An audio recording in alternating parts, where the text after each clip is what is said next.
Coach, Dylan said you looked at him kind of crazy when he asked to call his own number there at the end. What was going through your mind as he drove to the basket? Well, we were calling his number. It's called sideline. And then when they fouled him, and it was 3.9 seconds left, he said, Coach, not enough time to run sideline, run power. Because sideline wasn't for him. Sideline was for three other guys on the weak side. Because obviously he hadn't made a bucket prior to that. He comes up to me and says, run power, which is a high pick and roll. It's got to go to the rim. So I said, okay, we'll run power. And as I walked away, I said, the freaking kid hasn't made a bucket the whole game, and he's calling his number. But it was our only option, so I let him do it, and he made it to his right hand. Quite special. He'll remember it for the rest of his life, and I'm obviously quite proud of him. It sends you back. The resiliency of your team, though, they got it down to 5, got it down to 3, tied it up. Yeah, we played great defense the whole night, but we didn't block out 3 different times after playing great defense. And one of the times it led to a 3. So we made some mistakes down the stretch, but we made big buckets. Bryce Hopkins making a big 3. Zuby making a big play in the lane. We just did not block out. Yeah, Coach, multiple times in this game it got tighter and tighter, but you had your seniors step up. Just what does it say about this team to be able to battle back against elite competition? Yeah, this is going to sound strange to you, but the last 2 games I told the team the 3-point line has to be the difference maker. Now, we're not a great 3-point shooting team, but I told them it's got to have great disparity in both games for us to win, to beat Kansas. So tonight, I think we make 11 threes, 33 points to 15.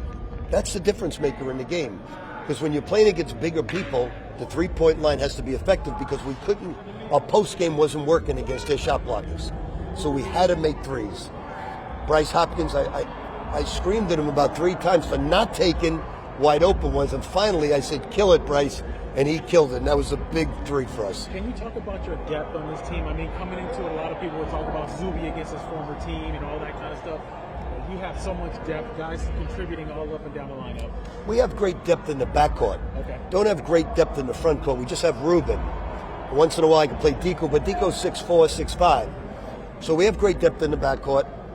But, you know, it's so much fun being part of this at 73 years of age.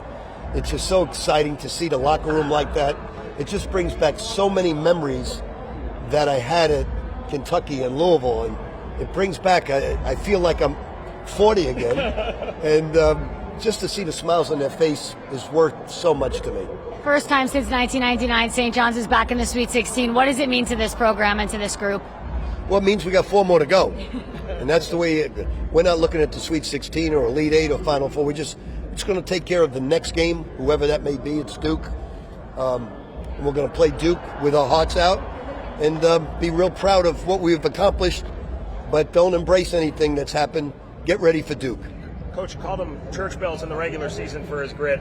Do you need to upgrade the appellation for March Madness? Bells is right now. He won the Bells Award tonight, and they're bigger than anything I've ever seen. Those are Godzilla bells right now, so it's amazing.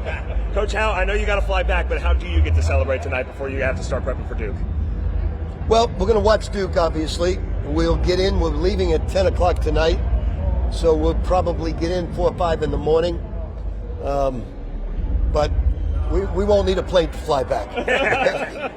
How much is this rejuvenating you? Or just... I love it to see smiles on the players' faces. You know, it's just...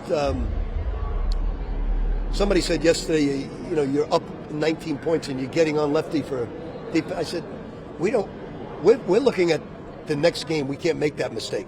So tonight, Ian, Bryce, and somebody else didn't block out 3 different times. Now that's a lesson for them. If you lose the game and they learn their lessons by going home, they're never going to forgive themselves. Right. So now we realize that we blocked out. We were up 8, I think, at halftime, and we were up on the backboard, up on forced turnovers, up on threes. So we learned a valuable lesson tonight about blocking out with the game on the line. Coach, you compared this to some of your other wins, some of your other great moments, but you've told me before, I'm a New Yorker. This is a special way to do it. Does it feel more special? No, because the smiles are the same with the guys in the locker room. I love my players at Louisville. I love my players at Iona. I love my players at Kentucky, Boston U. I love the guys the same. Nobody I think if I look back on a career, I'll say, what are you most proud of? Nobody loves their players like I love my guys. I'm still in touch with Boston University guys who are only 2 or 3 years younger than me, because I was 24. I'm still in touch with my Kentucky guys, my Louisville guys, my Nick guys. So to me, my legacy is I brought smiles to the locker room, and that's what I'll remember the most. Coach, Bryce is playing his best basketball here in March. How much higher does it make this team's ceiling when he's on like that? We need his shooting because they didn't play certain people tonight. They didn't play Dylan Darling. They didn't play Dylan Mitchell. And we needed Bryce to step up, and he did in a big way.